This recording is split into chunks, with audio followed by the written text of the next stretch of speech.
Hey all, Ron here from Military Images Magazine with a new episode of Life on the Civil War Research Trail. The face of this Union general is well known to you students of the Civil War, John Sedgwick, the beloved Major General who commanded the Army of the Potomac's 6th Corps and suffered instant death after a sharpshooter's bullet struck him during the Battle of Spotsylvania on May 9th, 1864, one of the highest ranking federal officers to be killed in action during the war. You students are also familiar with his last reported words: they can't hit an elephant at that distance. The earliest report I located is a dispatch, likely sent by telegraph and published in several newspapers on May 11th, 1864, just 2 days after he was killed. Here's the key passage in that report. I regret to announce the death of so valuable and efficient an officer as General Sedgwick. He was shot through the head this morning while superintending the mounting of some heavy guns in an angle the men had just prepared. There was no skirmishing at the time, but an occasional sharpshooter sent a bullet in that direction, which caused the cannoneers to wince and dodge. General Sedgwick was nearby with some of his staff and twitted the man about their nervousness. "Pooh, man," he said, "they can't hit an elephant at that distance." Immediately after, the ball struck him and the blood began to ooze from his nostrils. He smiled serenely and fell dead in the arms of his assistant adjutant general. The assistant adjutant general was Colonel Martin T. McMahon. Several variations of the story have been published since the report I just read to you. One of them appears in the 1884 regimental history of the 37th Massachusetts Infantry, and it includes commentary by McMahon. The regimental historian wrote, "The catastrophe of the day was to come in the death of the beloved Sedgwick. That officer was standing in the rear of the rifle pits occupied by his command with a few members of his staff directing the strengthening of his lines when the group were fired upon by some sharpshooters far in front, whose bullets whistled so near as to cause an involuntary shrinking on the part of the staff officers.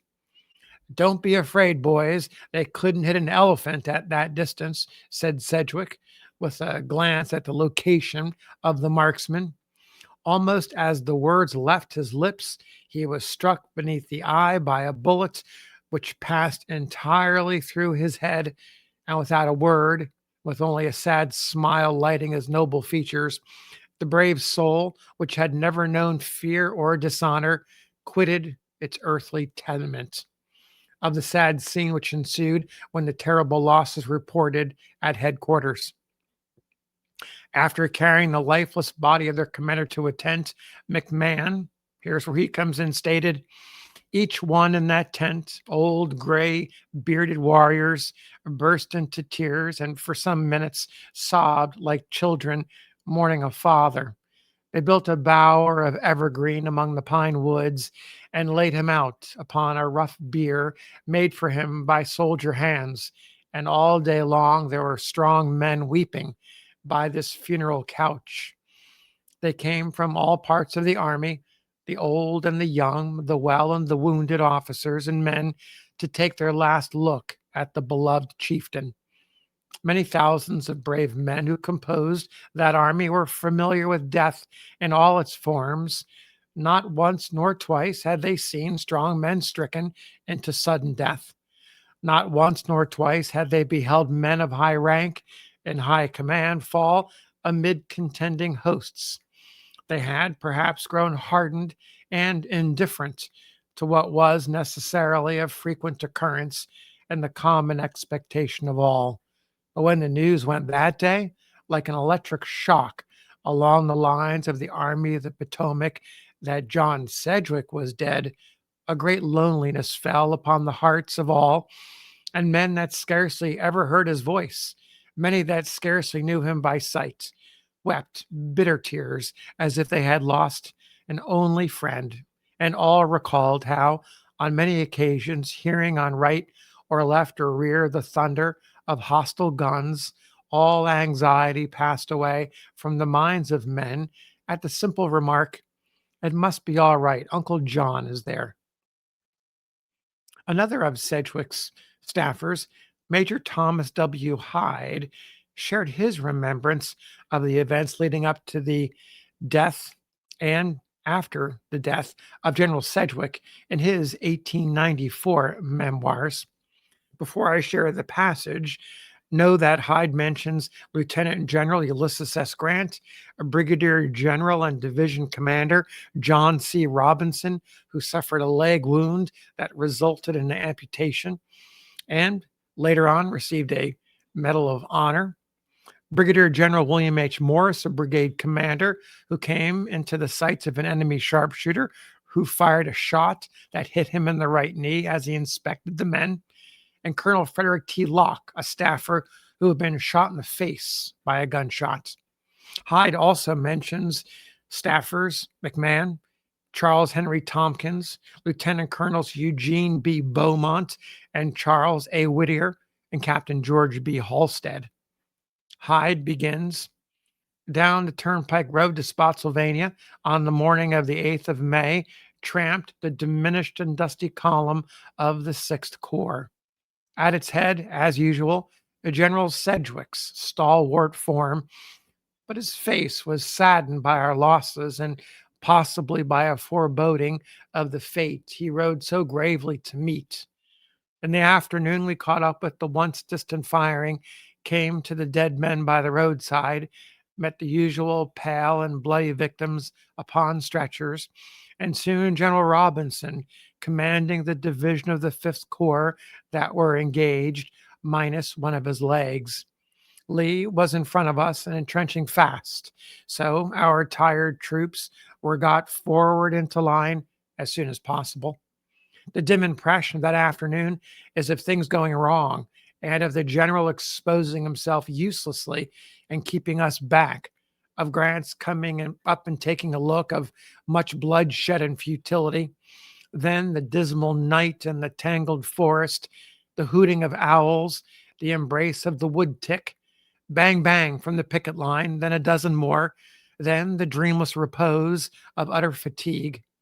The fiat of fight it out along this line if it takes all summer had been pronounced, and as most of us did not think much of this line, discouragement began to set in.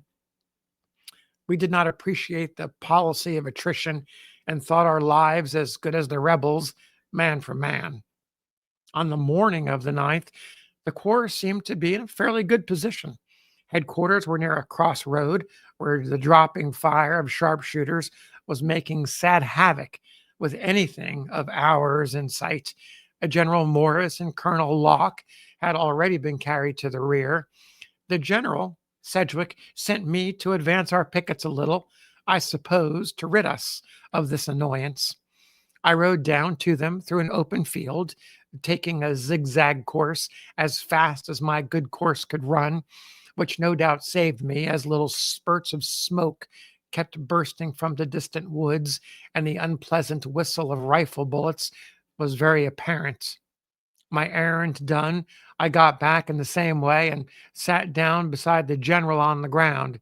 He was sitting on a cracker box behind a tree and began pulling my ears affectionately and chaffing me a little as I was trying to fill my pipe and to tell him about my ride. Then a section of artillery came up the road at a trot and went to the right into position. He got up and went over to give them some directions, I thought. Directly, I heard someone cry out, "The general!" And hastening over there, saw lying on his back our friend, our idol. Blood was oozing slowly from a small wound under his eye. McMahon was trying to raise him up. Tompkins, Beaumont, Whittier, Halstead, and others of the staff gathered mournfully around. The men had risen upon their knees all along the line and were looking on in sorrow. Gradually, it dawned upon us that the great leader, the cherished friend, he that had been more than a father to us all, would no more lead the Greek cross of the Sixth Corps in the very front of battle, that his noble heart was stilled at last. Our personal loss was then paramount, but many through the army said Meade could have better spared his best division. We bore him tenderly to an ambulance and followed it to army headquarters, where an evergreen bower had been prepared, and there he lay in simple state with the stars and stripes around him. All who came remained to weep. Old, grizzled generals, his comrades for many years, young staff officers, and private soldiers, all paid this tribute to his modest greatness. 3 of the staff accompanied the remains to Cornwall Hollow, Connecticut, his birthplace and home. The lines that follow express somewhat the sympathy between Sedgwick and his command. Their authorship is unknown. Then Major Hyde shares this poem titled To Sedgwick in Memoriam. A little valley fenced by natural walls, through which a brook winds toward the neighboring river. A little graveyard where the sunlight falls on green mounds over which no willows shiver, nor leaves of pine on the mountain's head keep the wild snowdrift from their peaceful bed. A spot beloved by all the country folk. Here Sedgwick lived, and here, by many a token of look and word and smile and homely joke, they kept his image in their hearts unbroken. Though few his visits now to that old home, whose doors afar invited all to come. Chief of the Sixth Corps, in that silent home, one gentle spirit haunting it there lingers. Her eye kindles and her thoughts arouse at midnight, dreaming of thee, and her fingers grasp the brief telegrams and thrill the world whenever the Sixth Corps banner is unfurled. The clouds wept that morning when we meet at the dear mansion house in Cornwall Hollow. We said but little, though our cheeks were wet with the proud tears that evermore will follow the hearse that carries home the noble dead. And here we laid thee in this lowly bed. Let the dust sleep among its kindred dust, father and mother, loving friend and neighbor, and let the mountain pine, true to its trust, even like the hero, buffet and belabor the wintry blast upon the distant hill. Forever hallowed be that spot and still. Yet he sleeps not there, for soul like his sleeps never after death. At once it enters into the living forms of all that is, haunting the ages, lighting up the centers of crumbling states, of waning, wasting creeds, and touching dead shapes with living deeds. We bid thee farewell, cold as we are. We welcome thee in all familiar places. We see thee in the eagle or the star, and hail thee in 1,000 happy faces that smile upon our flag, on land or sea, the symbol yet of faith and type of thee. So there you have the early reporting and later recounting of the death and the memory of General John Sedgwick. Thanks for listening. We'll see you on the next episode of Life on the Civil War Research Trail.